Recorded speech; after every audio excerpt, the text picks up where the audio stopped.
കൂരിരുൾ കറപൂണ്ട തലയോടിടം എന്നെ രക്തത്താൽ വാങ്ങിയ അൻപിന്നിടം ക്രൂശിലേക്കെന്നെ നയിച്ചാലും അത് ക്രൂശിതൻ സ്നേഹം ചൊരിഞ്ഞ ഇടം ക്രൂരതയിൻ പർവ്വം ഉയർന്ന ഇടം അത് കൂരിരുൾ കറപൂണ്ട തലയോടിടം എന്നെ രക്തത്താൽ വാങ്ങിയ അൻപിന്നിടം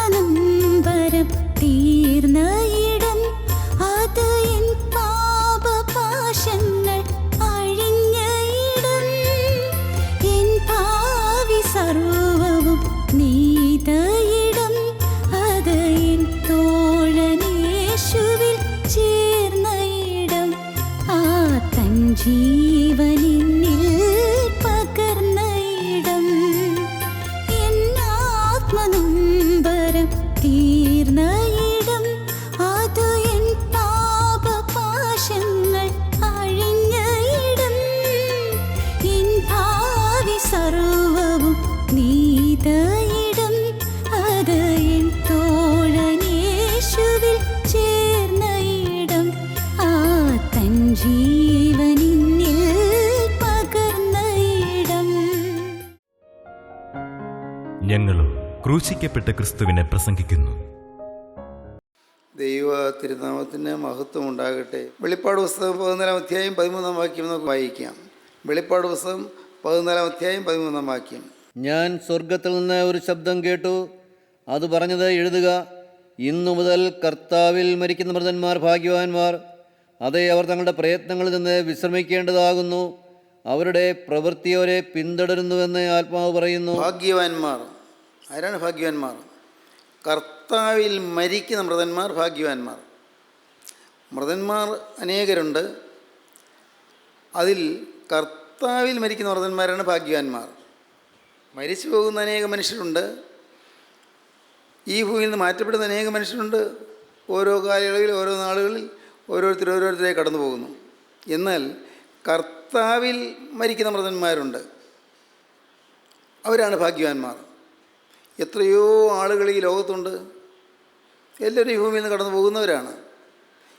കർത്താവിൽ മരിക്കാൻ സാധിക്കുന്നതാണ് ഭാഗ്യം. ക്രിസ്തുവിൽ മരിക്കാനിടയാകുക, അതാണ് ഭാഗ്യം. ക്രിസ്തുവിൽ മരിക്കാനിടയാകുക.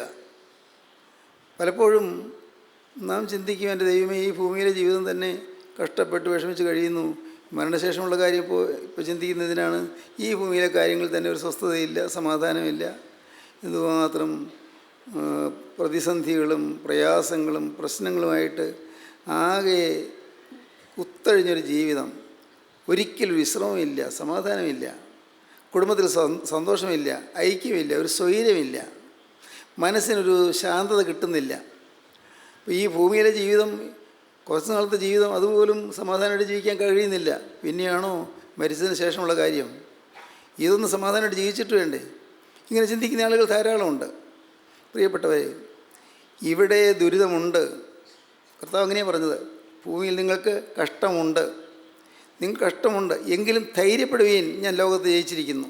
കഷ്ടമില്ലെന്ന് കർത്താവ് പറഞ്ഞില്ല, ദുരിതങ്ങളില്ലെന്ന് കർത്താവ് പറഞ്ഞില്ല, യാതനകളില്ലെന്നും കർത്താവ് പറഞ്ഞില്ല.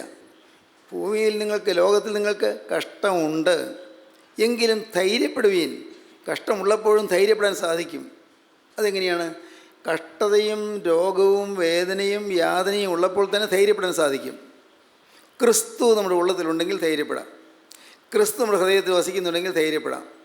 കാരണം എല്ലാം കാണുന്നവനും എല്ലാം നിയന്ത്രിക്കാൻ ശക്തനുമായവൻ എൻ്റെ ഹൃദയത്തിൽ ഇരിക്കുന്നു. ഈ ഒരു ഉറപ്പ് നമുക്ക് ലഭിക്കുന്നു. ക്രിസ്തു എൻ്റെ ഹൃദയത്തിലുണ്ട് എന്നുള്ള ഒരു ഉറപ്പ് ലഭിക്കുന്നു. ആ ഉറപ്പാണ് ധൈര്യം, ക്രിസ്തു എന്നിലുണ്ട് എന്ന്. അങ്ങനെയുള്ളവരാണ് ക്രിസ്തുവിൽ ജീവിക്കുന്നവർ.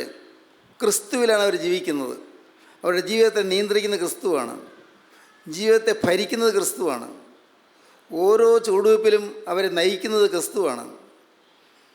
ക്രിസ്തു നയിക്കുന്നില്ലെങ്കിൽ അപകടത്തിലേക്കാണ് നീങ്ങുന്നത് താനും.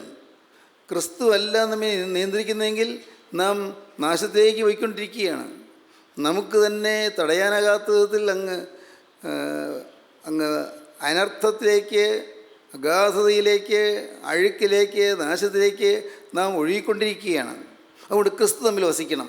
നാം ക്രിസ്തുവിലാകണം. ഇന്നു മുതൽ കർത്താവിൽ മരിക്കുന്ന മൃതന്മാർ ഭാഗ്യവാന്മാർ. യേശു ക്രിസ്തുവിൽ മരിക്കുക. ദൈവത്തിന് സ്തോത്രം.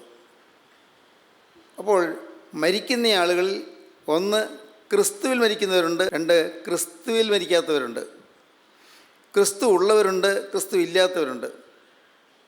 വിത്ത് ക്രൈസ്റ്റ് ആൻഡ് വിതൗട്ട് ക്രൈസ്റ്റ്. ക്രിസ്തുവിനോട് കൂടെ, ക്രിസ്തുവിനെ കൂടാതെ. With Christ and without Christ. ലോകത്ത് ഇങ്ങനെയാണ്. ഇത് രണ്ടേ ഉള്ളൂ. ക്രിസ്തു ഉള്ളവർ കർത്താവായ യേശു ക്രിസ്തുവിൻ്റെ മണവാട്ടി സഭ. അത് കഴിഞ്ഞ പ്രാവശ്യം ചിന്തിച്ചു. ക്രിസ്തു ഇല്ലാത്തവരോ അന്തിക്രിസ്തുവിൻ്റെ മണവാട്ടി സഭ, എതിർ ക്രിസ്തുവിൻ്റെ മണവാട്ടി സഭ.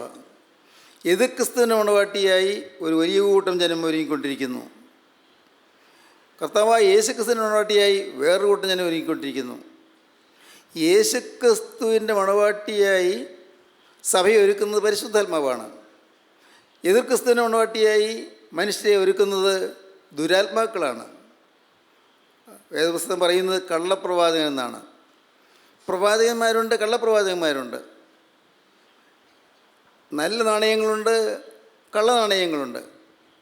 നല്ല നോട്ടുകളുണ്ട്, കള്ള നോട്ടുകളുണ്ട്. എല്ലായിടത്തും ഉണ്ട് വ്യാജന്മാർ. വ്യാജം സുവിശേഷകന്മാരുടെ ഇടയിലും വ്യാജന്മാരുണ്ട്, സുവിശേഷന്മാരുടെ ഇടയിലും. ചിലപ്പോഴെല്ലാം ചില പ്രസംഗങ്ങളിൽ ഈ ടി വിയിൽ കാണുമ്പോൾ, ക്ഷമിക്കണേ, ഞാൻ അമ്പരപ്പിലാകാറുണ്ട്. എൻ്റെ കർത്താവേ, സുവിശേഷത്തെ ഇന്ന് വിലകെടുത്തുന്നല്ലോ എന്ന്. സുവിശേഷത്തെ വിലകെടുത്തുന്നു. എന്താണ് സുവിശേഷം? രോഗശാന്തിയൊന്നുമല്ല സുവിശേഷം. അത്ഭുത രോഗശാന്തിയല്ല സുവിശേഷം. പാവപ്പെട്ട ജനങ്ങളെ വഞ്ചിക്കാൻ കൊള്ളാം, പാവപ്പെട്ടവരെ കബളിപ്പിക്കാൻ കൊള്ളാം. എന്താണ് സുവിശേഷം?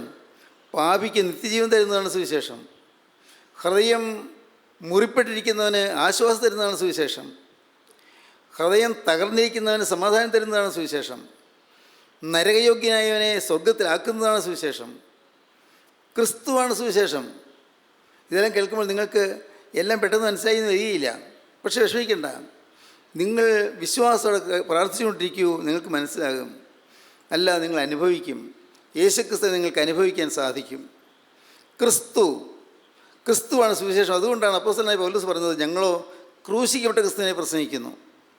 ക്രൂശിക്കപ്പെട്ട ക്രിസ്തുവിനെ പ്രസംഗിക്കുന്നു. യേശു ക്രിസ്തുവാണ് സുവിശേഷം. ഈ ക്രിസ്തുവിന് വേണ്ടി ഒരു മണവാട്ടിയെ ഒരുക്കിക്കൊണ്ടിരിക്കുകയാണ് പരിശുദ്ധാത്മാവ്.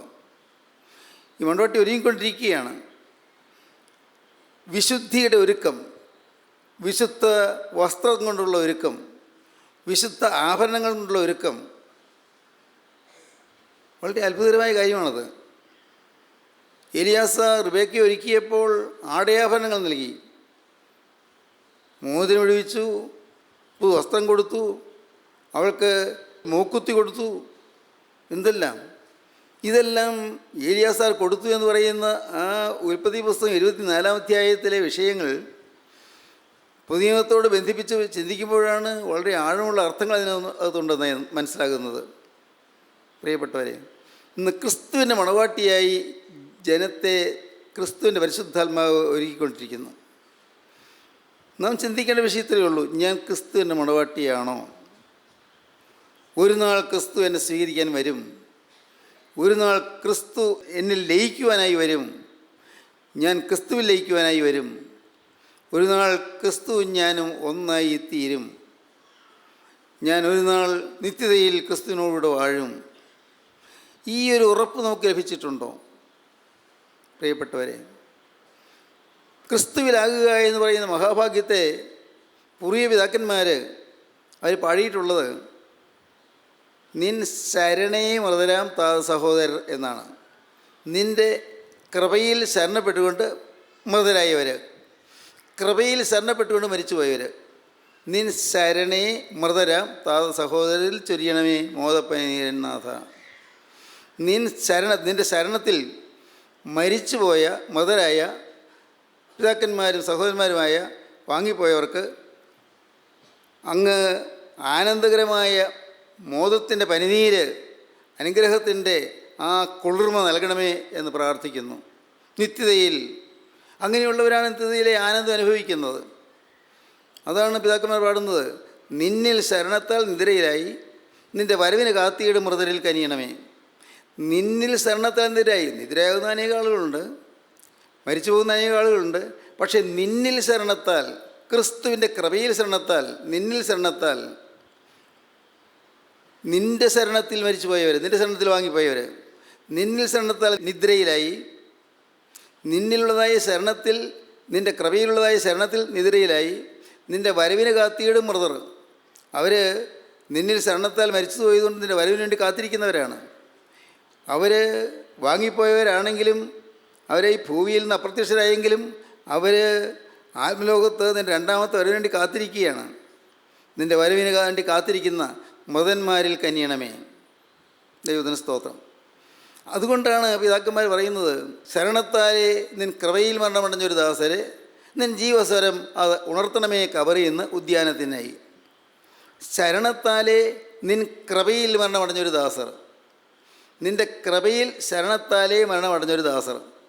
മരണമടയുന്നവർ അനേകരുണ്ട്, പക്ഷേ നിൻ്റെ കൃപയിൽ ശരണപ്പെട്ടുകൊണ്ട് മരിച്ചു പോകുന്നവർ കുറേ പേരുണ്ട്. ശരണത്താലെ നിൻ കൃപയിൽ മരണമടഞ്ഞൊരു ദാസരെ നിൻ ജീവസ്വരം അത് ഉണർത്തണമേ കർത്താവേ. രണ്ടാമത്തെ വരവിൽ നിൻ്റെ രണ്ടാമത്തെ വരവിലുള്ളതായി ജീവൻ്റെ സ്വരം അവരെ കബറിയിൽ നിന്ന് ഉയർത്തണമേ, ഉണർത്തണമേ. എങ്ങോട്ട്? ഉദ്യാനത്തിലേക്ക്, ഏദൻ പർദീസായിലേക്ക്. കബറിയിൽ നിന്ന് അവരെ ഉദ്ധരിച്ച്, ഉത്ഥാനം ചെയ്യിച്ച്, ഉയർത്തെഴുന്നേൽപ്പിച്ച് ഉദ്യാനത്തിലേക്ക്, സ്വർഗീയ പർദീസായിലേക്ക് അവരെ സ്വീകരിക്കണമേ. ദൈവത്തിന് സ്തോത്രം. ഒന്ന് പാടൂ.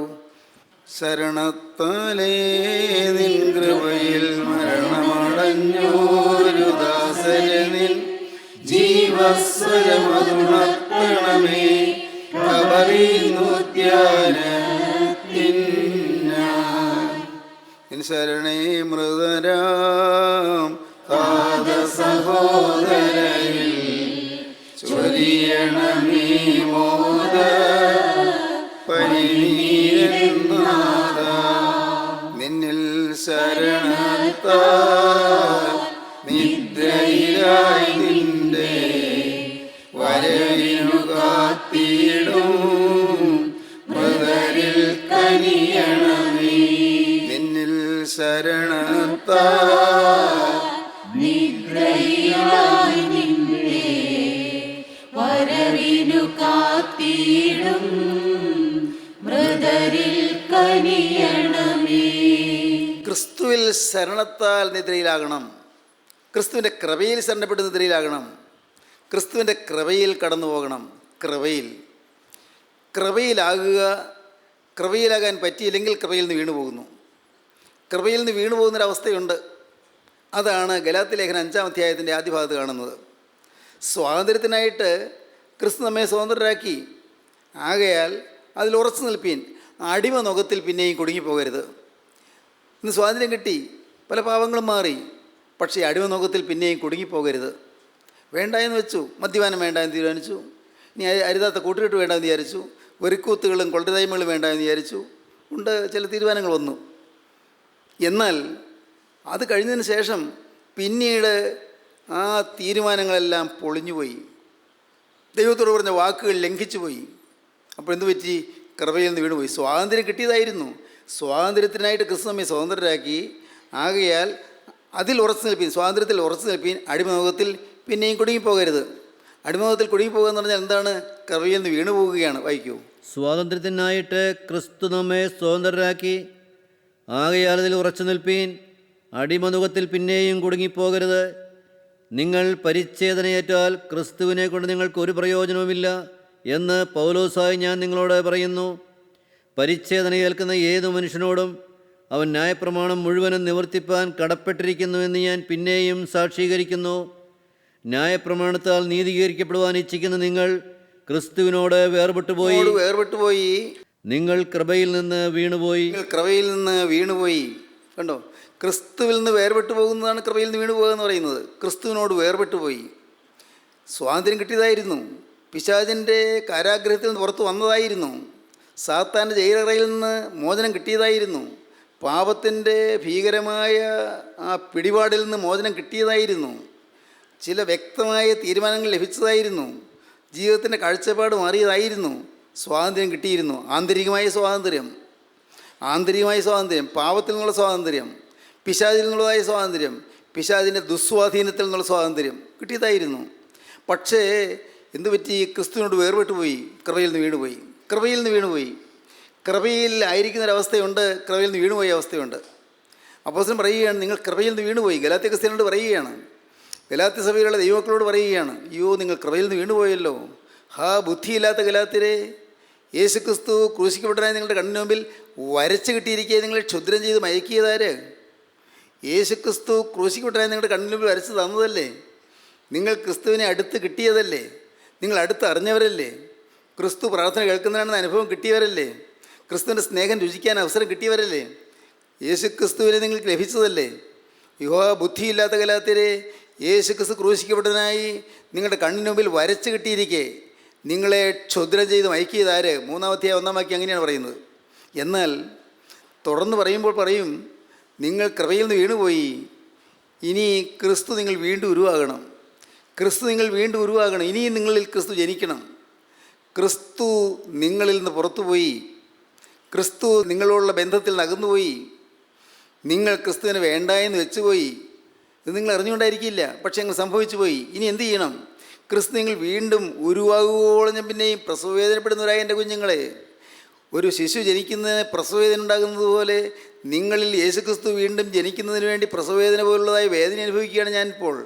അപ്പോസ്തലൻ പറയുകയാണ്, അപ്പോസ്തലൻ ഒരമ്മ കുഞ്ഞിനെ പ്രസവിക്കുന്നത് പോലെ പൗലോസ്ലീഹ അധ്വാനിച്ച്, യാതന അനുഭവിച്ച്, വേദന അനുഭവിച്ച്, കഷ്ടപ്പാടുകൾ സഹിച്ച് കർത്താവിൻ്റെ കൃപയാൽ ഒരു കൂട്ടം ജനത്തെ ജീവൻ്റെ വഴിയിലേക്ക് കൊണ്ടുവന്നു. അതാണ് ഗലാത്യ സഭ. അവർ ആത്മാവിൽ മരിച്ചുപോയി, ക്ഷുദ്രം ചെയ്ത് മയക്കിയതുപോലെ ആയിപ്പോയി. ഏതാണ് ക്ഷുദ്രം ചെയ്ത് മയക്കിയതുപോലെ? അനേകം വിശ്വാസികളൊന്നും അങ്ങനെയാണ്, ക്ഷുദ്രം ചെയ്ത് മയക്കിയിട്ടിരിക്കുന്ന പോലെ. ഏതോ ഒരു ബോധാവസ്ഥയെ നശിപ്പിക്കുന്നതായ ഒരു പൈശാചിക ശക്തി, നമ്മുടെ സുബോധത്തെ കെടുത്തിക്കളയുന്നൊരു പൈശാചിക ശക്തി, നന്മയെ നന്മയായി കാണാതെ തിന്മയായി കാണുന്നൊരു ശക്തി, തിന്മയെ തിന്മയായി കാണാതെ തിന്മയെ നന്മയായി കാണുന്നൊരു ശക്തി. നോക്കൂ, എല്ലാം അപകടം പിടിച്ച ഒരവസ്ഥയിലേക്ക് മനുഷ്യനെ അവതരിപ്പിച്ചു കൊണ്ടുപോയി, ക്ഷുദ്രം ചെയ്ത് മയക്കി. അങ്ങനെ ഇരിക്കും നിങ്ങൾ ക്രിസ്തുവിനോട് വേർപെട്ട് പോയതുകൊണ്ട് ഇനി എന്ത് ചെയ്യണം? നിങ്ങളിൽ ക്രിസ്തു പിന്നെയും ഉരുവാകണം. വായിക്കൂ. ക്രിസ്തു നിങ്ങളെ ഉരുവാകുവോളം ഞാൻ പിന്നെയും പ്രസവവേദനപ്പെടുന്നവരായ എൻ്റെ കുഞ്ഞുങ്ങളെ, ഇന്ന് നിങ്ങളുടെ അടുക്കലിരുന്ന് എൻ്റെ ശബ്ദം മാറ്റുവാൻ കഴിഞ്ഞിരുന്നുവെങ്കിൽ കൊള്ളായിരുന്നു. നിങ്ങൾ ഉരുവാകുവോളം ഞാൻ പിന്നെയും പ്രസവവേദനപ്പെടുന്നവരായ എൻ്റെ കുഞ്ഞുങ്ങളെ, നിങ്ങളുടെ അടുക്കൽ എൻ്റെ ശബ്ദം ഒന്ന് മാറ്റുവാൻ കഴിഞ്ഞിരുന്നെങ്കിൽ കൊള്ളാമായിരുന്നു. എനിക്ക് നിങ്ങളോട് ഇനി എങ്ങനെയാണ് പറയേണ്ടത്? നിങ്ങളുടെ അവസ്ഥ എങ്ങനെയാണ് ചൂണ്ടിക്കാണിച്ചു തരേണ്ടത്? അപ്പോസ്തലൻ സങ്കടത്തോടെ പറയുകയാണ്. ദൈവത്തിന് സ്തോത്രം. കൃപയിൽ നിൽക്കണം, കൃപയിൽ നിന്ന് വീണു പോകരുത്. ദൈവം ഒരു ഉന്നത സ്ഥാനത്ത് നമ്മെ നിർത്തി. ഭൂമിയിൽ നോക്കുമ്പോൾ ഉന്നത സ്ഥാനമൊന്നുമില്ല.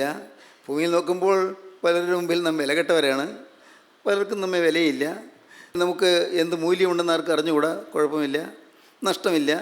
പക്ഷേ ദൈവസന്നിധിയിൽ നാം വിലയേറിയവരായതാണ്. ദൈവസന്നിധിയിൽ വിലപ്പെട്ടവരായിരുന്നു.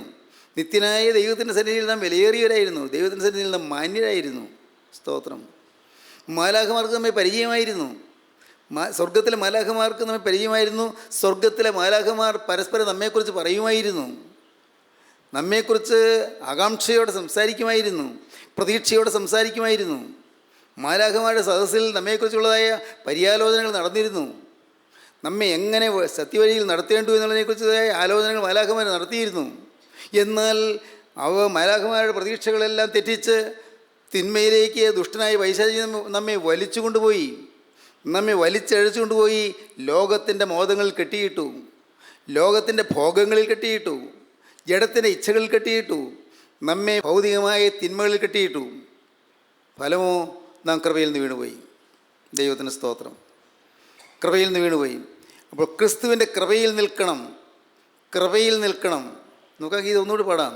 നിൻ ശരണേ മൃതരാം സഹോദരനിൽ ചൊരിയണമേ മോദ പരിനീരന്നാഥ,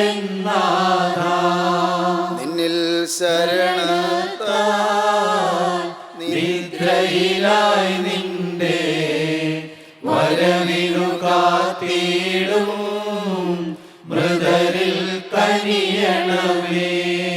ക്രിസ്തുവിൻ്റെ ശരണത്തിൽ നിൽക്കുക എന്ന് പറഞ്ഞാൽ എന്തൊരു വലിയ പദവിയാണെന്നോ, എന്തൊരു മഹാഭാഗ്യമാണെന്നോ.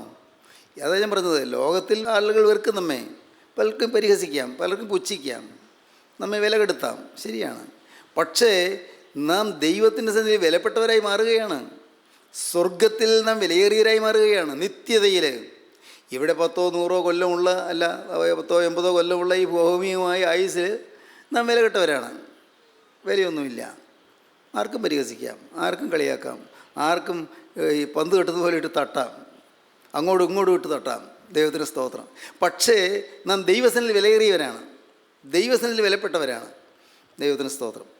ഈ ക്രിസ്തുവിൻ്റെ കൃപയിലാകുക, അങ്ങനെയുള്ളവരെക്കുറിച്ചാണ് പിതാക്കന്മാർ പിന്നെയും പാടി, ഖേദം വേണ്ട മിശിഹായിൽ മൃതി പൂണ്ടവരെ, ക്രിസ്തുവിൽ മരിച്ചവരെ നിങ്ങൾ ദുഃഖിക്കേണ്ട. ക്രിസ്തുവിൽ മരിച്ചോ നിങ്ങൾ ദുഃഖിക്കേണ്ട. കാരണം നിങ്ങൾക്ക് പ്രതിഫലം കിട്ടാൻ പോകുന്നു. പുനരുത്ഥാന ദിനത്തിൽ, നിങ്ങൾ ഉയർത്തെഴുന്നേൽക്കുന്ന ദിവസത്തിൽ നിങ്ങൾക്ക് പ്രതിഫലം കിട്ടാൻ പോകുന്നു. നിങ്ങൾ പ്രതിഫലം വാങ്ങാനായിട്ട് നിങ്ങൾ ഉയർത്തെഴുന്നേറ്റ് വരും. പാടാം. ഖേദം വേണ്ട മശിഹായിൽ പ്രതിപൂണ്ടോരേ, ആസന്ന പ്രതിഫലമേകും പുനരുത്ഥാനദിനെ.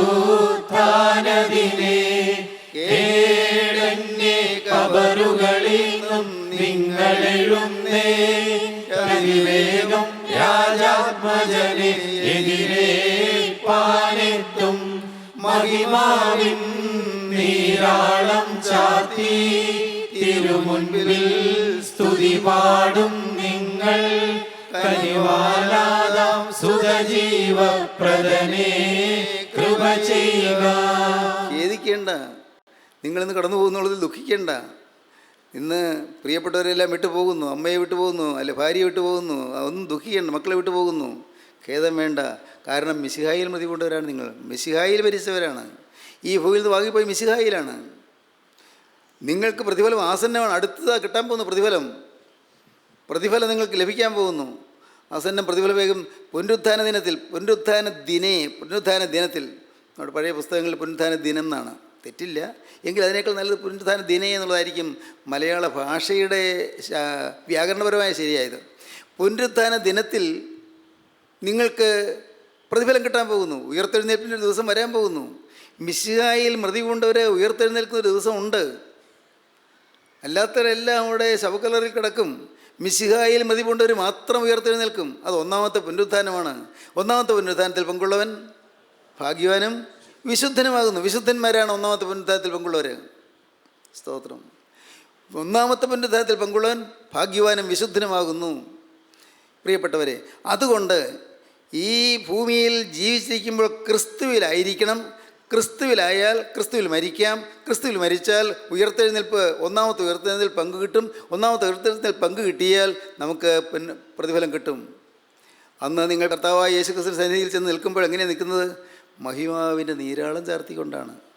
തേജസ്സിൻ്റെ വസ്ത്രം ധരിച്ചുകൊണ്ടാണ്. നീരാളം തേജസ്സിൻ്റെ പട്ടുവസ്ത്രം ധരിച്ചുകൊണ്ട് നിങ്ങൾ പോയി നിൽക്കും. തേജസ്സിൻ്റെ വസ്ത്രം, മഹിമാവിൻ നീരാളം ചാർത്തി നിങ്ങൾ നിൽക്കും. സ്തോത്രം. എന്ത് മനോഹരമാണത്! എന്താ ആ സദസ്സ്! ആ സമയം ഒന്ന് ഓർത്തു നോക്കൂ. കർത്താവിൻ്റെ രണ്ടാമത്തെ വരവിൽ വിശുദ്ധന്മാർ അണിനിരന്ന് ആകാശത്തിലേക്ക് പറന്നുയരുമ്പോൾ, ദൈവത്തിന് സ്തോത്രം, മധ്യാകാശത്തിലേക്ക് പറന്നുയരുമ്പോൾ പാവപ്പെട്ട ഞാനും, കർത്താവെ പാവപ്പെട്ട ഞാനും, ദൈവമേ ജീവിതത്തിൽ അനേകം പാവങ്ങൾ സംഭവിച്ച ഞാനും, കർത്താവെ ജീവിതത്തിൽ ലോകത്തിന് വേണ്ടി മാത്രം ജീവിച്ച ഞാനും കർത്താവെ ഞാനും എൻ്റെ കർത്താവെ തിരുരക്തത്താൽ രക്ഷിക്കപ്പെട്ടവനായി, തിരുരക്തത്താൽ വീണ്ടെടുക്കപ്പെട്ടവനായി ഞാനും പറന്നെത്തുമല്ലോ. എനിക്ക് മരണത്തെ പേടിക്കേണ്ട ആവശ്യമില്ലല്ലോ. പാടാം. ഖേദം വേണ്ട മശിഹായിൽ മൃതി പൂണ്ടോരേ, ആസന്നം പ്രതിഫലമേകും പുനരുത്ഥാനദിനെ. കേടന്യേ കബറുകളിൽ നിന്നും നിങ്ങളെഴുന്നേ, അതിവേഗം രാജാത്മജനെ എതിരേൽപ്പാനെത്തും. മഹിമാവിൻ നീരാളം ചാർത്തി തിരുമുൻപിൽ സ്തുതി പാടും നിങ്ങൾ. കനിവാലാദാം സുഖജീവപ്രദനേ കൃപ ചെയ്യുക. ദൈവത്തിന് സ്തോത്രം. ക്രിസ്തുവിൽ ജീവിച്ചാൽ ക്രിസ്തുവിൽ മരിക്കാം. ക്രിസ്തുവിൽ മരിക്കാൻ ഇടയായാൽ ഭാഗ്യം. എഴുതുക, ഇന്നു മുതൽ കർത്താവിൽ മരിക്കുന്ന മൃതന്മാർ ഭാഗ്യവാന്മാർ. സ്തോത്രം.